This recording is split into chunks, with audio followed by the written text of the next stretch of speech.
little kid, I was in grade school when I was moving a pencil and trying to create an image, and I realized that something was happening that was better than what I saw around me with my other classmates, and so I realized that maybe there is something I can do well, because it certainly wasn't math or English. So from then on, I was going to be an artist, and that's where it's taken me up to the present time. I've done a few things. I spent 8 years in animation, so I did Spider-Man and the Hulk and some of those animated cartoons that are on Saturday morning, and that gave me great training in drawing, because that's what we were doing all day long. We were drawing. And during that time, I also did courtroom art, which I love to do. I wish I could still do more of it, but cameras are now inside the courtroom more so than they used to be. So the last courtroom trial I did was the Elizabeth Smart trial. I haven't done one since, but that was one of my favorite jobs. I've also done illustration, and I teach full time at Salt Lake Community College. I also I have a studio in my backyard where I paint, and I send work off to a gallery. It's called Peterson and Roth. But if you want to check out my work, you can do my website at rickgramart.com. You can see what I'm up to. So that's a little bit about me. I'll just launch into the demo, and I hope that my voice will carry. I brought these along because I wanted to give you a visual image of my thinking. Because, what thinking goes behind creating a portrait? We may think it's detail, because when we look at a face, we see detail. When we look at a drawing that worked out or a painting that worked out, we see detail. But if the drawing or painting worked out, it didn't work out because they did detail. It worked out because they saw this behind the detail. And then once they saw this, they saw this. And then once they saw this, they saw this. And once they saw this, they moved into the detail. So it takes phases, it takes layers of thinking in order to create something that's convincingly three-dimensional. Like, I could give you an example of one of the assignments that I do in one of my classes. You know what a gourd is, right? Yeah. So it's kind of an ostrich shape with all these bumps on it.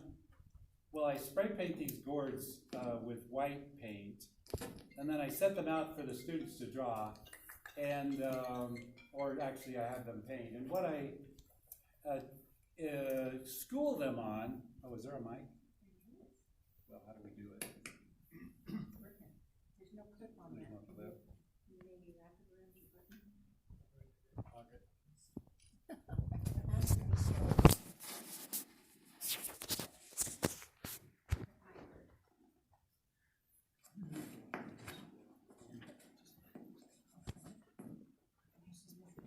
Is that kind of working? Yeah, it's great.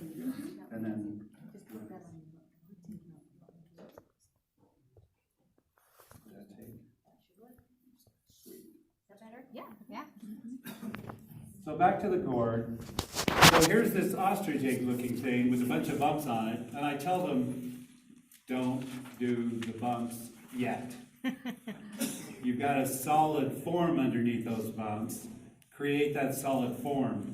Find the light side, find the shadow side. Where's the core shadow? Where's the reflected light? Where's the cast shadow?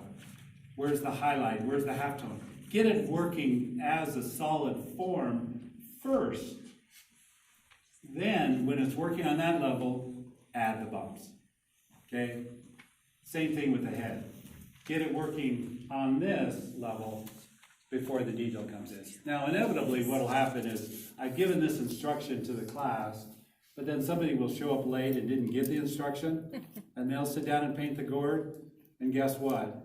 When we get them all pinned up on the board at the end of the hour, somebody's up there looks like a gourd with the air let out. It's got all the bumps, but it doesn't have the form. So that's what I want to drive home in my demo today, is the underlying form that has to precede the detail.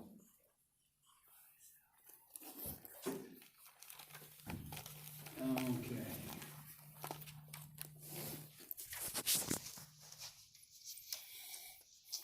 So there's all kinds of detail in there. You can see, little kind of folds around his mouth and the lines there, and there's detail in the hair and detail in the neck. So there's lots there to pull me in. But if I get seduced by that too early, the thing's gonna fragment and fall apart on me. So I've got to find something underneath the detail that describes the form. Because if the form works, the detail's gonna float in. If the form doesn't work, I'm gonna be chasing detail the entire time that I'm working. Okay, I've selected a photo that has, it's a 3/4 view tipped head. And right away, there's gonna be a danger with a 3/4 view tipped head. What's that danger gonna be? To try to straighten it. It's